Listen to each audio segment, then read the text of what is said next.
দৌড় বেটা কিসের নামাজ? এই বিজ্ঞানের যুগে এসব কেউ বিলিভ করে নাকি? আর আল্লাহ যা আছে তুই প্রমাণ দিতে পারবি?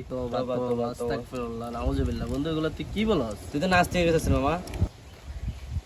কি করলাম রে? আরে হুজুর, আপনি কি পাগল হয়ে গেলেন নাকি? আপনার কাছে আসছিলাম সমাধানের জন্য, এটা আপনি কি করলেন? কি রে মামা, ঘুরতে যামু আরাবাদরে কইলাম, মেহেদিরে কইলাম, মাছমুড়ে কইলাম, হেরা এনা এনা টাইম তো যাইতেছে গা, কখন যাবি? দেখ মামা, বন্ধুরা তো এখনো আসে না, নামাজের তো সময় হয়েছে, চল আমরা নামাজটা পড়ে তারপরে ঘুরতে যাই। দৌড় বেটা কিসের নামাজ? এই বিজ্ঞানের যুগে এসব কেউ বিলিভ করে নাকি? আর আল্লাহ যা আছে তুই প্রমাণ দিতে পারবি? আস্তাগফিরুল্লাহ, নাউযুবিল্লাহ। বন্ধু এগুলো তুই কি বলস? তুই কি করছ মামা? তুই তো নাস্তিকের মতো কথা বলতাছস। এসব কথা বলে এগুলো কিন্তু ঠিক না মামা। দূর বেটা, নাস্তিক কার কথা জানোস? নাস্তিক কি তুই বুঝোস বেটা? হ্যাঁ, তোর বেটা, তুই তো আল্লাহরে বিশ্বাস করছ, তুই তো নাস্তিক রে। আল্লাহ যে আছে তোরা আমার দেখাতে পারবি? দেখ মামা, তর্ক করিস না।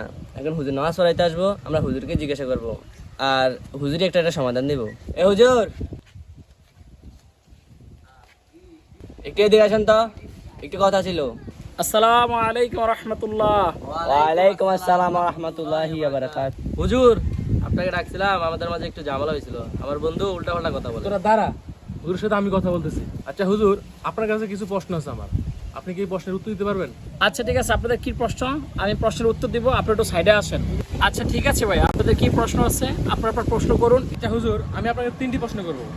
আমার প্রথম প্রশ্ন হচ্ছে, আল্লাহ এখন কি করতেছে? আর দ্বিতীয় প্রশ্ন হচ্ছে, আমি তো আল্লাহকে দেখি না, আল্লাহ যা আছে এটা আমি কিভাবে বিশ্বাস করবো? আমি তো তাকে দেখি না, আমি যেটা দেখি না ওটা আমি বিশ্বাস করি না। আমার তৃতীয় প্রশ্ন হলো, আপনাদের মতে ইবলিশ হলো আগুনের তৈরি, জাহান্নামে আগুনে পুড়িয়ে শাস্তি দেওয়া হবে, আগুনে পুড়ে কিভাবে শাস্তি দেওয়া হয়, আপনি কি এটা আমাকে ক্লিয়ার করতে পারবেন?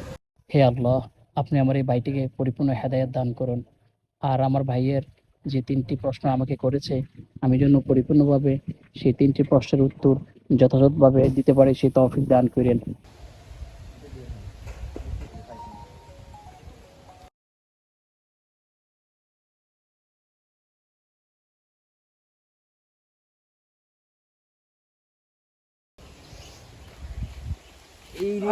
কি করলাম রে?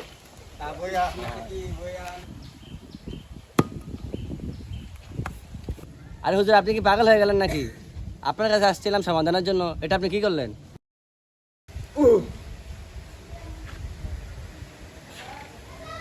তোরা যে কথাগুলো বলছ, এই কথাগুলো কি সত্যি নাকি? সত্যি হলে আমি হুজুরকে তাহলে ডাকমু। দেখেন চেয়ারম্যান সাহেব, আপনি যদি বিচার না করেন তাহলে আমার বিচার আমি কেমনে করতে হয় আমি করে নেব।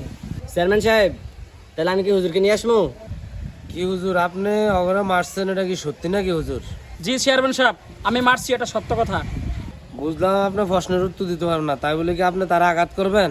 চেয়ারম্যান সাহেব, আমি ওনার প্রশ্নের উত্তর দিয়েছি, কিন্তু উনি যথাযথভাবে উনি প্রশ্নের উত্তরগুলো উনি বুঝে নিতে পারে নাই। কি চেয়ারম্যান সাহেব, উনি আমার প্রশ্নের কোনো উত্তর দেয়নি, উত্তর না দিয়ে উনি আমাকে ইট দিয়ে আঘাত করছে। জি চেয়ারম্যান সাহেব, এই ভাইটি আগে আমাকে প্রশ্ন করেছিল যে আল্লাহ এখন কি করে, তখনই আমি তাকে আঘাত করি। আর আঘাত করে আমি এটা বুঝিয়েছি যে আল্লাহ তাআলা আমাকে দিয়ে তাকে এই মুহূর্তে আঘাত করিয়েছে। আর দ্বিতীয় প্রশ্নটি এমন ছিল যে আল্লাহ আছেন এবং আল্লাহ এখন কি করেন ওটা জানতে চেয়েছিল। আল্লাহ আছেন এটা উনি দেখতে চান, আর উনি এটাও বলছে যে উনি যেটা দেখে না ওটা নাকি উনি বিশ্বাস করে না। এই প্রশ্নের উত্তর আমি আপনাকে দিতেছি, তার আগে আমি তার মাথাটা দেখতে চাই। দেখি ভাই, আপনি কোথায় আঘাত পেয়েছেন? দেখেন দেখেন কই, আমি তো কিছুই দেখতে পাচ্ছি না। আপনি কি ফাইজলামি করেন আমার সাথে? ব্যথা কি দেখা যায়?